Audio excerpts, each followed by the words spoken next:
پاکستانی معاشرے میں بڑھتی عدم برداشت۔ برداشت یہ ہے کہ انسان غصے، جوش، اشتعال اور انتقام کے جذبے کے باوجود عفو و درگزر سے کام لے۔ عدم برداشت منفی رویہ ہے۔ یہ رائے، سوچ، رویے یا نقطۂ نظر سے متفق نہ ہونے، فکری اختلاف کو برداشت نہ کرنے اور نامناسب رد عمل کی صورت میں ظاہر ہوتا ہے۔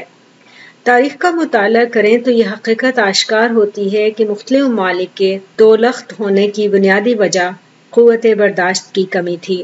تقسیم ہند ہو، بنگلہ دیش یا کشمیر، لسانی، علاقائی اور مذہبی اختلافات کو بنیاد بنا کر الگ ہوئے۔ اب ذرا غور کیجیے اور دیکھیے کہ کیسے لوگوں میں قوت برداشت تقریباً ختم ہو چکی ہے۔ ہر قسم کے روگ معاشرے کو گھن کی طرح چاٹ رہے ہیں۔ زندگی کی رعنائی جیسے روٹھ گئی ہے۔ یوں محسوس ہوتا ہے کہ بگولوں اور کانٹوں کا راج ہے۔ عدم برداشت کو عموماً بزدلی سمجھا جاتا ہے، جبکہ تکالیف کو وقت پر برداشت کر لینے سے زندگی ہار کی بجائے جیت میں بدل جاتی ہے۔ ٹوٹے رشتے جڑ جاتے ہیں اور زندگی کی گاڑی دوبارہ چلنے لگتی ہے۔ عدم برداشت کا رویہ معاشرے میں بگاڑ پیدا کرتا ہے، جبکہ شدید غصے میں برداشت کا ایک لمحہ زندگی کو حسین بناتا ہے۔ کسی نے کیا خوب کہا ہے کہ نرم مزاجی خیر و بھلائی کا سرچشمہ ہے۔ باوجود اس کے کہ برداشت، رواداری، تحمل، صبر، حوصلے جیسی صفات معاشرے کا امن و چین، سکون واپس لا سکتی ہیں، ہم ان مضبوط ستونوں کو کمزور کرنے پر تلے ہوئے ہیں۔ ہر شخص دوسرے سے الجھتا نظر آتا ہے۔ گھریلو تشدد کی وجہ سے خواتین عدم برداشت کا شکار ہیں۔ معمولی لڑائی جھگڑوں پر قتل عام بات ہے۔ روٹی گول کیوں نہیں بنائی؟ چائے میں پتی کم یا زیادہ کیوں ہے؟ برقع کیوں نہیں پہنا؟ زبردستی کی شادی، محبت میں ناکامی پر تیزاب پھینکنا، خواتین کی گاڑی اور موٹر سائیکل چلانے کو پسند کی نگاہ سے نہ دیکھنا، ناچنا، گانا، جین پہننا ممنوع، پبلک مقامات پر ہراسمنٹ کا سامنا۔ پڑھے لکھے اور مذہبی گھرانوں کی خواتین و مرد خادموں پر ایسا تشدد کرتے ہیں کہ روح کانپ اٹھتی ہے۔ ڈانٹ ڈپٹ، جسمانی اذیت جیسے گرم کوئلہ ہاتھ پہ رکھنا، استری سے پیٹ داغنا، سب سے گھناؤنا فعل جنسی تشدد کا نشانہ بنانا ہے۔ ہمارے سماج کا سب سے تکلیف دہ پہلو ہجوم کا ملزم کے لیے سزا خود تجویز کرنا اور اس پہ تشدد کرنا ہے، جیسے خواتین کا کپڑا چوری کرتے دیکھ کر مار پیٹ کرنا، مشال خان پر وحشیانہ تشدد، افغانستان میں خاتون کو مارنے کے بعد جلا دینا، حال ہی میں شمالی وزیرستان میں خواتین کو ہنر سکھانے والی 4 خواتین کا سفاکانہ قتل، عدم برداشت اور شدت پسند معاشرے کی ظلم و بربریت کی گھناؤنی تصویریں قابل مذمت اور کلنک کے ایسے ٹیکے ہیں جنہیں قیامت تک مٹایا نہیں جا سکتا۔ مذہبی اور سیاسی حالات نے عوام کو نفسیاتی عوارض میں مبتلا کر رکھا ہے۔ رہی صحیح کسر کورونا نے پوری کر دی ہے۔ ہر کوئی کاٹ کھانے کو دوڑتا ہے۔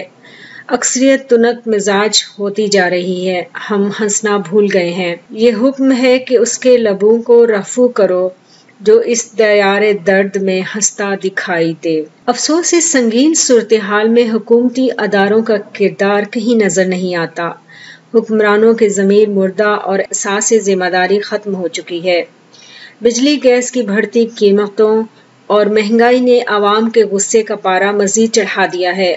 قدرتی آفات میں حکومتی ناقص انتظامات، عدالتوں کا بروقت انصاف مہیا نہ کرنا، اس محرومی اور مایوسی کی وجہ سے عوامی عدم برداشت کی ذمہ داری غیر مستحکم سیاسی و معاشرتی اور انصاف پر مبنی نظام کا نہ ہونا ہے۔ سیاست میں تلخی اور بے لچک رویے در آئے ہیں۔ غیر اخلاقی زبان و بیاں، کرخت لہجے اور تحقیر و تحقیق آمیز الفاظ کا استعمال عام رواج ہے۔ کبھی کہا جاتا تھا کہ عام لوگوں کی محفل میں مذہب اور مسلک جیسے حساس معاملات کو زیر بحث لانے سے گریز کرنا چاہیے۔ آج کل سیاست بھی ایک حساس معاملہ بن چکا ہے۔ اپنے نقطہ نگاہ کے علاوہ کسی کی دلیل سننا گوارا نہیں۔ بحیثیت قوم ہماری اخلاقی تربیت اس معیاری سطح پر نہیں ہوئی جو اختلافی رائے کو سننے کا حوصلہ پیدا کرے۔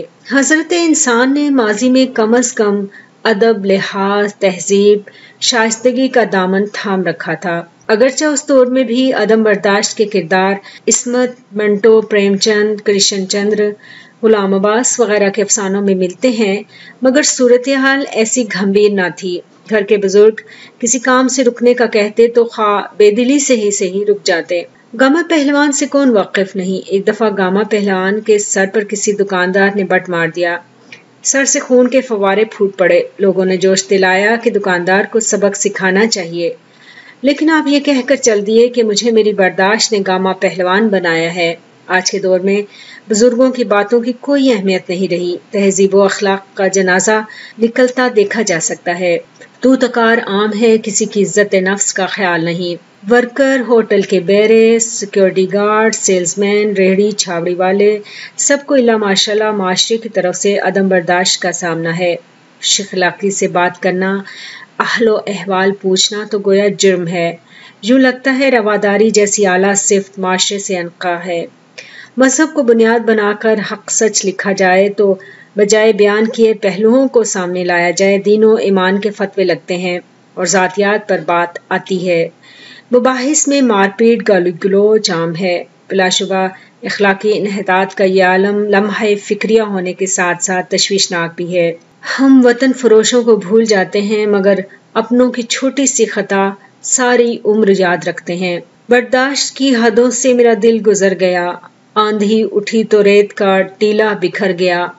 میں اس کو ہم خیال سمجھتا رہا مگر سینے میں اختلاف کا چاقو اتر گیا۔ خواتین کو امہات المومنین اور صحابیہ کی مثالیں دے کر ان جیسی بننے کی تلقین کی جاتی ہے، جبکہ مردوں کے لیے سنت نبوی کی پیروی کرنے نہ کرنے میں کوئی نہ کوئی بہانہ بنا کر گنجائش نکال لی جاتی ہے۔ ایسے بیانات خواتین کے خلاف پرتشدد رویوں کو فروغ دیتے ہیں۔ جنرل ضیاء کے دور میں فرقہ واریت، علاقائی اور لسانی تفریق میں اضافہ ہوا۔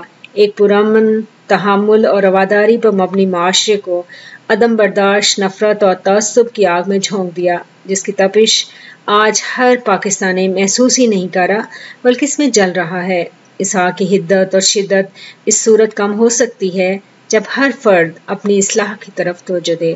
معاشرے کے بے شمار مسائل کی اصل جڑ برداشت نہ کرنا اور عدم برداشت ہے۔ بینکوں یا عوامی مقامات پر قطار لگانے سے گھبراہٹ عدم برداشت کا رویہ ظاہر کرتا ہے۔ جھگڑالو لوگ نہ صرف شخصی نقصان کرتے ہیں بلکہ معاشرتی امن بھی تباہ کرتے ہیں۔ ان کا جرم دوہری نوعیت کا ہے۔ برصغیر میں نسل پرستی، فرقہ واریت، مذہبی عدم برداشت، لسانی جھگڑے، قومیت اور ذات پات کو لے کر انسانیت کی جس طرح تذلیل کی جاتی ہے، شاید ہی کہیں اور تواتر سے اس کی مثالیں ملتی ہوں۔ مخالف کا نقطہ نظر برداشت کرنا تو دور کی بات، اسے سننا بھی گوارا نہیں کرتے۔ ایک مسلک کا عالم دین وفات پا جائے تو دوسرے مسلک کا عالم اس کا جنازہ پڑھانے کا روادار نہیں۔ لڑتے ہیں اختلاف عقائد پر لوگ کیوں، یہ تو ہے ایک معاملہ دل کا خدا کے ساتھ۔ اسلامی جمہوریہ پاکستان کو ریاست مدینہ بنانے کی خواہش کی جاتی ہے، مگر برداشت کا وہ مادہ ہمارے اندر سرے سے موجود ہی نہیں، جس کی مثال 1400 سال قبل بانی اسلام کے کردار برداشت اور رواداری سے دی جاتی ہے۔ طائف کی گلیوں میں لہو لہان ہونے، عزیز چچا کا کلیجہ چبانے والی ہندا مکہ کی عظیم الشان فتح پر عام معافی کے اعلانات فخر سے بیان کرتے اور پڑھتے ہیں۔ جس کی عملی تصویر دیکھنی ہو تو سخت مایوسی کا سامنا ہے۔ اخبارات کی شہ سرخیاں اس بات کی قلعی کھول دیتی ہیں کہ ایک اسلامی ملک کے باشندوں میں کتنی قوت برداشت ہے۔ سر تن سے جدا کرنے، توہین رسالت کے نام پہ جھوٹے مقدمات اور الزامات ہمارے معاشرے کی عدم برداشت کی عکاس ہیں۔ مذہبی امتیازی قوانین کی وجہ سے اقلیتیں عدم تحفظ کا شکار ہیں۔ مذہبی اختلاف کسی صورت برداشت نہیں کیا جاتا۔ ہر فرقہ اور گروہ خود کو حق پر سمجھتے ہوئے اپنا نظریہ منوانے کے لیے جارحانہ رویہ اور تشدد کو جائز سمجھتا ہے۔ سچ تو یہ ہے کہ فرقوں کے اندر بھی اختلاف رائے برداشت نہیں کیا جاتا۔ یونیسکو کے اعلامیہ کے مطابق رواداری کا مطلب ہے بھرپور ثقافتی، نسلی، سماجی اور نظریاتی اختلافات کا احترام کرنا، اسے قبول کرنا اور اس کی اہمیت کا اعتراف کرنا۔ قائد اعظم نے 11 ستمبر کو تقریر کرتے ہوئے کہا تھا کہ آپ آزاد ہیں، آپ آزاد ہیں اپنے مندروں میں جانے کے لیے، آپ آزاد ہیں اپنی مسجدوں میں جانے کے لیے اور ریاست پاکستان میں اپنی کسی بھی عبادت گاہ میں جانے کے لیے۔ آپ کا تعلق کسی بھی مذہبی ذات یا نسل سے ہو، ریاست کا اس سے کوئی لینا دینا نہیں۔ آپ نے بہت سی تقریروں میں اقلیتوں کے حقوق کے بارے میں بات کی، تو کیا آپ سیکولر ریاست بنانا چاہتے تھے؟ اگر سیکولر کا یہ مطلب ہے کہ ریاست کو کسی بھی شہری کے خلاف مذہب اور عقیدے کی بنیاد پر تفریق کرنے کی اجازت نہ ہے، تو ایسی ہی سیکولر ریاست آپ بنانا چاہتے تھے۔ آپ کے دور میں وزیر قانون ہندو اور وزیر خارجہ احمدی تھے۔ آپ سب کو ساتھ لے کر چلنے کی پالیسی پر عمل پیرا تھے، مگر ریاست نے اسلام کو سرکاری مذہب بنا دیا۔ امتیازی مذہبی قوانین آرڈیننس کو امن عامہ کا بہانہ بنا کر نافذ کر دیا۔ پاکستان میں بسنے والی مذہبی اقلیتوں میں ہندو، کرسچن، سکھ، پارسی، بدھ، احمدی اور کیلاش نمایاں ہے۔ عموماً یہی سمجھا جاتا ہے کہ پاکستانی ہونے کے لیے مسلمان ہونا ضروری ہے۔ توہین مذہب کے قانون کا خوف تلوار کی طرح ہر وقت سر پر لٹکتا ہے۔ بالائی سندھ میں اونچی ذات کے ہندو لڑکیوں کے جبراً تبدیلی مذہب کے واقعات اکثر رپورٹ ہوتے ہیں۔ حق کی دعوت دیتے ہوئے دل آزاری، بد کلامی، عقیدے پر حملہ، عبادات اور اعمال میں مزاحمت، زبردستی اپنے مسلک پر لانے کی کوشش ممنوع ہے۔ تہذیب، شائستگی اور دلیل اسلام کا بہترین اصول ہے۔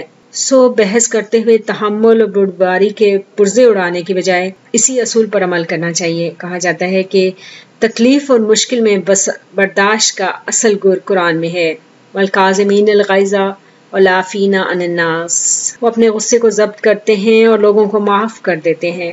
ہم کیوں اس گر کو اپنانے سے گریزاں ہیں؟ رواداری ایک ایسا جذبہ ہے جس میں ہم نہ کسی سے محبت کرتے ہیں نہ نفرت، بلکہ ایک دوسرے کو برداشت کرتے ہیں۔ آپ ایسے لوگوں کو برداشت کریں جنہیں آپ جسمانی، لسانی، مذہبی اور سیاسی بنیادوں پر ناپسند کرتے ہیں۔ بدقسمتی سے ہم نے کچھ رویوں کو قبول کر لیا ہے، جیسے استاد بچوں کو، مرد عورت کو مار سکتا ہے، ملازم پر ہم تشدد کر سکتے ہیں، ذمہ دار مزارے پر وڈیرا ہاری پر روب دبدبا ڈال سکتا ہے، آقا اور غلام کے درمیان ہمیشہ دوری بنی رہے گی، مذہبی رہنما اپنے مریدوں سے فاصلہ رکھیں گے، تقدس اور عقیدت کا امتیازی اور غیر انسانی رشتہ برقرار رہے گا۔ 16 نومبر کو برداشت کا عالمی دن منایا جاتا ہے۔ یہ دنیا انسانوں کا مشترکہ گھر ہے۔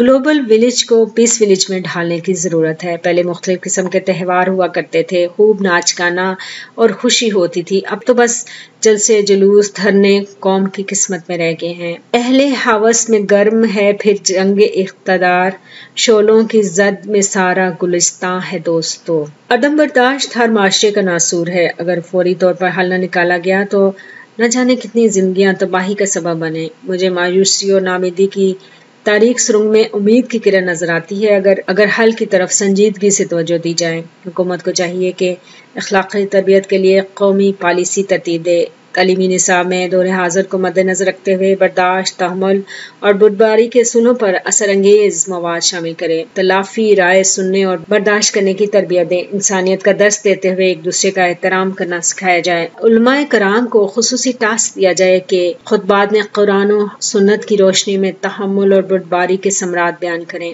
میں نے کہیں پڑھا ہے کہ سقراط کی درسگاہ کا صرف ایک اصول تھا اور وہ تھا برداشت۔ سب ایک دوسرے کے خیالات تحمل سے سنتے اور بڑے سے بڑے اختلاف پر بھی الجھتے نہیں تھے۔ کسی بھی قسم کی بد اخلاقی کی صورت میں طالب علم کو فوراً درسگاہ سے نکال دیا جاتا تھا۔ سقراط کا کہنا تھا کہ برداشت سوسائٹی کی روح ہے۔ جب برداشت کم ہو جاتی ہے تو مکالمہ کم ہوتا ہے، تب معاشرے میں وحشت بڑھتی ہے۔ وہ کہتا تھا کوئی عالم اس وقت تک عالم نہیں ہو سکتا جب تک اس میں برداشت نہ آ جائے، ہاتھ اور بات میں فرق نہ رکھے۔ ایک پرتشدد ماحول اور معاشرے میں عقلمندی کا تقاضا یہی ہے کہ اپنا مذہب چھوڑو نہیں اور دوسرے کا مذہب چھیڑو نہیں۔ ٹی وی شوز، ڈراموں اور کمرشل کے ذریعے اخلاقی تربیت کا اہتمام کیا جائے۔ ہمیں ہر انسان کو اس کی مرضی سے جینے کا حق دینا ہوگا۔ کتاب بینی کے رجحان کو فروغ دیا جائے، لکھاریوں اور دانشوروں کی تحریروں اور تقریروں کو وائرل کیا جائے تاکہ لوگ جہالت اور کم علمی کے اندھیروں سے نکل کر روشنی میں آئیں۔ امتیازی مذہبی قوانین کا خاتمہ اولین ترجیح ہو۔ نرم لہجے میں بات کریں، آپ کا ایک چھوٹا سا قدم زندگی میں بڑی تبدیلی لا سکتا ہے۔ اعلیٰ اخلاق کو فروغ دینے سے ہی معاشرہ امن و سلامتی کی ضمانت دے سکتا ہے۔ حکومت اور عوام کے تعاون سے اگر مذکورہ خطوط پر عمل پیرا ہوں تو بہت جلد معاشرے میں مثبت تبدیلیاں رونما ہو جائیں گی۔ مختصر اور خوبصورت زندگی کو محبت بھرے لمحات میں گزاریں، 7 صندوقوں میں بھر کر دفن کر دو نفرت، آج انسان کو محبت کی ضرورت ہے بہت۔ اشفاق احمد صاحب لکھتے ہیں، اکثر لڑائی کے دوران یہ کہہ کر لڑائی جاری رکھتے ہیں کہ ہم سے غلط بات برداشت نہیں ہوئی، حالانکہ غلط بات برداشت کرنا ہی تو صبر ہے۔ صحیح بات برداشت نہیں کی جاتی، تسلیم کی جاتی ہے۔